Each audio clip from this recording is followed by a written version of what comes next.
Good day and good afternoon to anybody that is watching this Digital Humanities presentation. This is Joseph Sarno, and I'm here to discuss my Digital Humanities project / research paper for this end of this semester.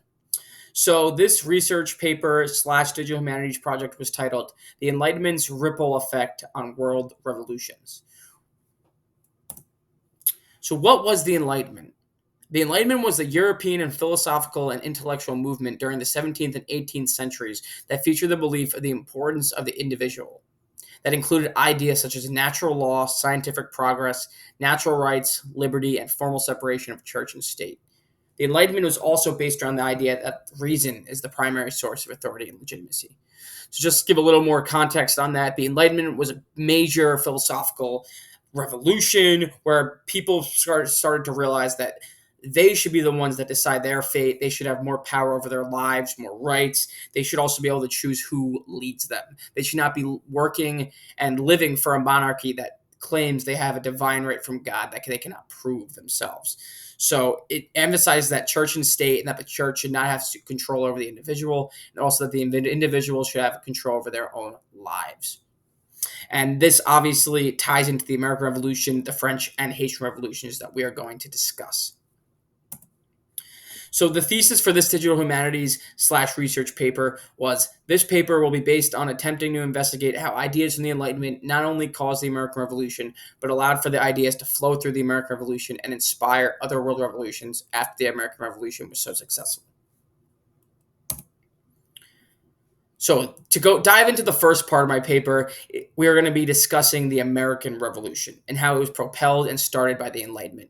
So Enlightenment ideas began to kind of drip into the 13 colonies. And as the 13 colonies and its people started to become very upset and they were not agreeing with how they were being treated by the British, they began to use these ideas and think to themselves, we can revolt, we can have a better society, a more free society where we, the people, can choose who we want to govern us. So,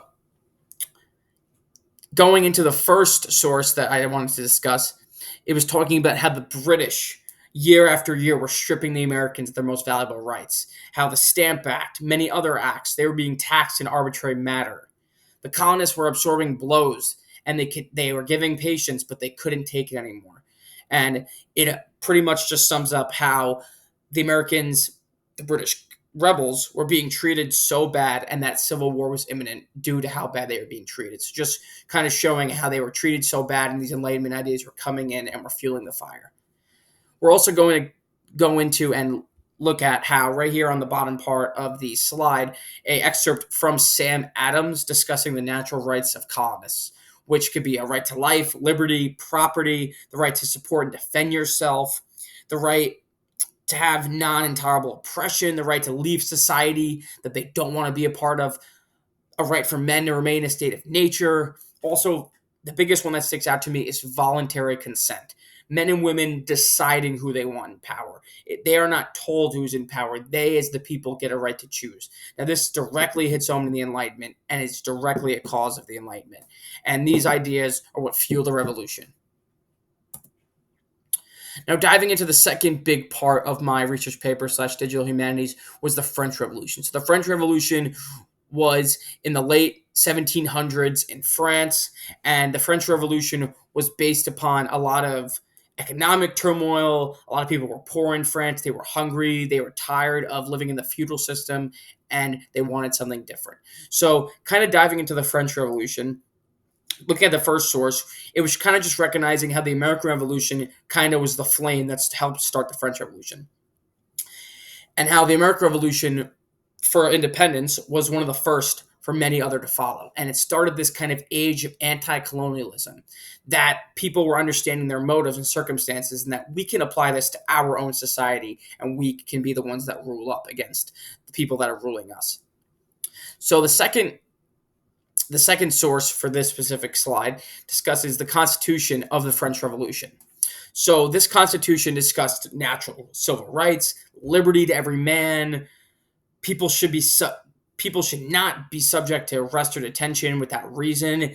People should have the right to speak, write, print without censorship. Also, people should be able to assemble peacefully. without arms in accordance with police regulations. So, this specific excerpt from the Constitution, the American Constitution comes right to my mind because this sounds just like it. So this just shows you how the French and the Americans were on the same page, and how the American Revolution and the Constitution and the Declaration were able to provide the French with kind of a basis to write their own constitution off of. So that just shows how the American Revolution connects the French Revolution in many ways, with having those Enlightenment ideas and with having very, very similar constitutions.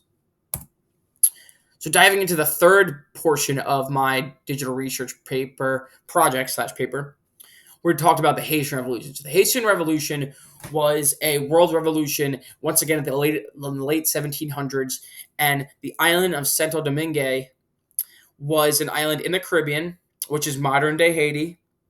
And this island was mostly slaves. It was a colony of France.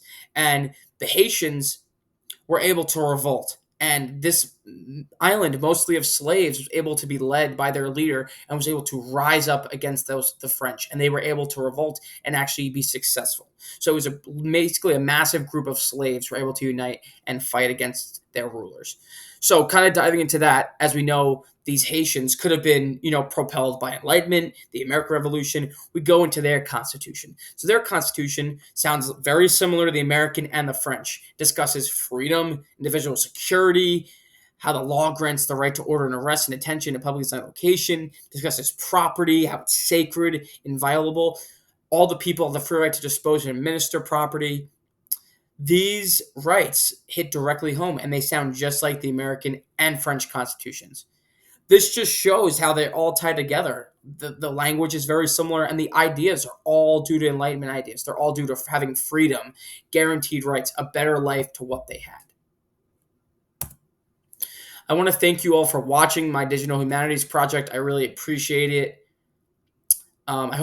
I wanted to keep it nice and short and sweet. I know we didn't have the longest time in the world, so I hope you guys enjoyed this and learned a little bit more about what my paper was about and some just a few of the sources I looked at. I ultimately looked at 10.